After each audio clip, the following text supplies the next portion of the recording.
book marketing. It can feel like a puzzle sometimes, right? Especially with social media changing so fast, it feels like every day. I hear you. But today we're diving into how to use social media to sell more books, a beginner's guide. So let's get into it. A great resource for sure. Yeah, it's going to be a good roadmap, I think, Yeah. for navigating this whole crazy world of book marketing on social media.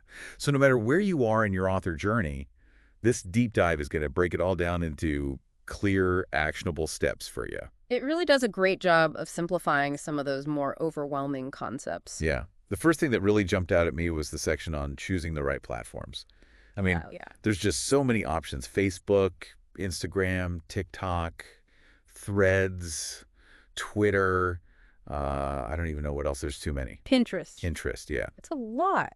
But this guy does a great job of kind of breaking them all down and saying, you know what they are, what they're all about. It does. And I think what's really interesting is that it emphasizes the importance of knowing your audience first. Yep. And then going to where they are. So many authors make the mistake of just trying to be everywhere at once. Right. Spread themselves way too thin, and it's just not effective. Yeah, instead of being a jack of all trades, you got to master one or two or whatever. Focus your energy where it matters. Absolutely. This guide also highlights how even a platform like Instagram, which we think of as visual, right, can be a total game changer. Oh, yeah. Especially for books with really eye-catching covers. Absolutely. Think about how many times you've seen a book cover go viral on Instagram or whatever. Oh, all the time. That kind of buzz can really drive sales. Have you ever been drawn to a book simply because of its cover? All the time. Tell us about it. Leave us a comment. Yeah. I would be so interested to hear your perspective. What's a book that you just saw and you were like, oh, I got to read that? Totally. A striking cover can really pique your interest. But, it's not just about the visuals. You need engaging content to go with it. Oh, for sure. You can't just tell people to buy my book all the time. Exactly. It's like that friend that only calls you when they need a favor. Exactly. And the guide talks about this idea of building a relationship with your audience, offering value that goes beyond just promoting your book. Right. The 80-20 rule, right? 80% valuable content, 20% promotion. Okay, so what does that mean? Like, what kind of content are we talking about? Yeah.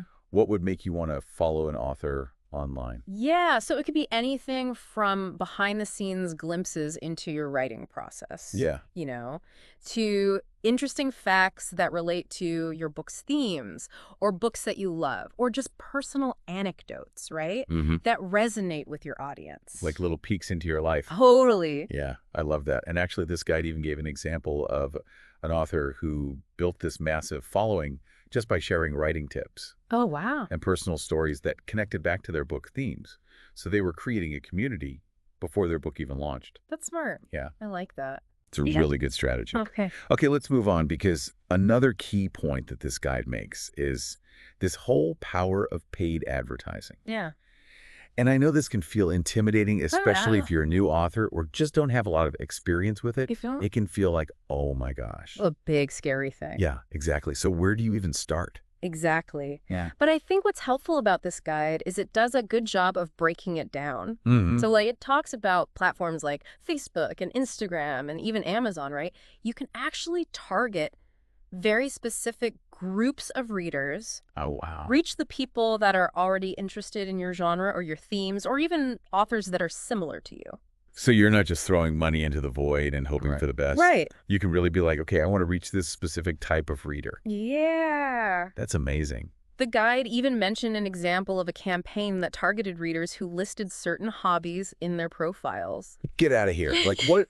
I know. Like archery, for instance, which was relevant to the book's plot. Oh, that's so cool. Isn't that interesting? So you're leveraging those very specific targeting options. Yeah. You're really ensuring your message is getting to the right eyeballs. The right people. The right people. That's amazing. Exactly. So like if you wrote a cozy mystery set in a bakery, you could target people who follow baking blogs or something like that. Exactly. That's amazing. It is. That level of specificity, that's so smart.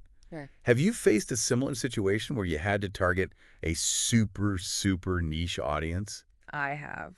Tell us about it. Leave us a comment. We'd love to hear about your experience. I will. Yeah, it really does. It just highlights the power of reaching those right people. But even with the best targeting, it all comes back to content. Right. You got to have that strong content that those readers will actually want to engage with. Right. It's not enough to just, target the right people if your content's no good. It's not going to matter. And that brings us to another crucial point from this guide, building community. It really stresses that social media is not just a one-way street. You know, you can't just broadcast your message. It's about engaging. It's about responding to comments, right? Yeah. It's fostering a sense of connection. So it's not enough to just post and disappear. You got to be present. Be present, exactly. The guide talks a lot about how it's a two-way communication thing, you know? Yeah. It really encourages authors to have real conversations with their readers, create that sense of belonging and shared experience. Yeah, it sounds so simple. But it's amazing how many people don't do it. Oh. You know, Oh, no. They just post and they ghost. The guide gave a really good example of an author who hosts online Q&A sessions, Oh, wow. virtual book clubs, I love that. even writing sprints with their followers. Yeah. And they've created this really vibrant community around their work. And that's, I mean, that could be so powerful. Oh, my gosh. Yeah. It makes readers feel seen, heard. Yeah. You know, it shows them that you genuinely care about what they think and their experiences. And that can lead to such loyalty, right? Yeah. And word of mouth marketing, you know? Absolutely. It's like you're inviting them to be a part of your journey. Yes. Not just a passive consumer of your work. Have you ever felt connected to an author online? Oh, yeah. What made that interaction stand out to you? Tell us in the comments. We always love to hear from you guys. Me too. What do you think? Those personal connections are so valuable. Oh, they're so important. And it's not about being, you know, nice for the sake of it. It's smart, you know? Yeah, The more engaged your audience is, the more likely they are to talk about your book. exactly. Spread the word. Speaking of engaging your audience, this guide also talks about how freebies and discounts can be a win-win Oh, yeah. for both authors and readers. Everyone loves a good deal, right? So, like offering a free chapter, a limited time discount, exclusive content for your email subscribers. These can all be fantastic ways to kind of incentivize readers and get them excited about your work. Absolutely. Like a little sneak peek into the next book or a deleted scene or, Ooh, a deleted scene. Yeah. I love that. or like a bonus chapter or something like that. Yeah. It's a little something extra. Shows your appreciation. I like it. The guide even mentioned an author who offered a free short story prequel to their novel Oh, wow. as an email sign-up bonus, Mark? and their list exploded. I bet. I know. It's like people love free stuff, but it's They not do. about giving away free stuff. It's about value. value. Yeah. Making them feel like they're getting something, something special. Absolutely. Okay, moving on, Uh-huh. because this is something else that the guide talks about. Hmm. The power of data-driven insights. Yes. Okay, so, those analytics, we got to pay attention to them. And I know that data can feel a little intimidating, It can be. especially if you're not, a data person. But it's an essential part of this. Oh, absolutely. So we can't just wing it. You can't. And the guide actually does a good job at breaking it down, making it really accessible. The idea is basically you're tracking what's working and what's not, right? Right. Are people looking at your visuals? Are they clicking your ads? Are certain types of posts performing better? It's like getting feedback, but in numerical form. Yeah. From your audience. It is. You can use it to refine your strategy and make sure you're putting your energy where it matters. Exactly. The guide even shared an anecdote about an author who realized that visual content was performing way better than just text-only posts. Interesting. And that led them to incorporating more graphics, more videos, and it boosted their engagement. I bet. I know. So it's like this constant feedback loop. Right. You're adapting and you're evolving your approach based on what you're seeing. Yeah, that's super valuable. So it's like these social media platforms are giving you all this information. You just have to use They it. do. You just have to tap into it. Yeah. You have to tap into it. Okay, so it sounds like social media, when used strategically, can be a really powerful tool. Absolutely. Yeah, it really does feel like you have this incredible tool at your fingertips, Yeah.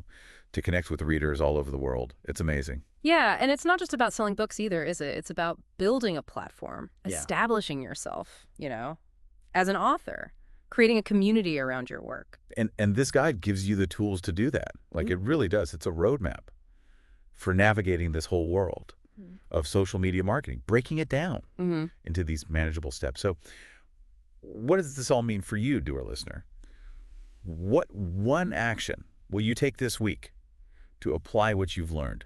Boost your book's visibility on social media.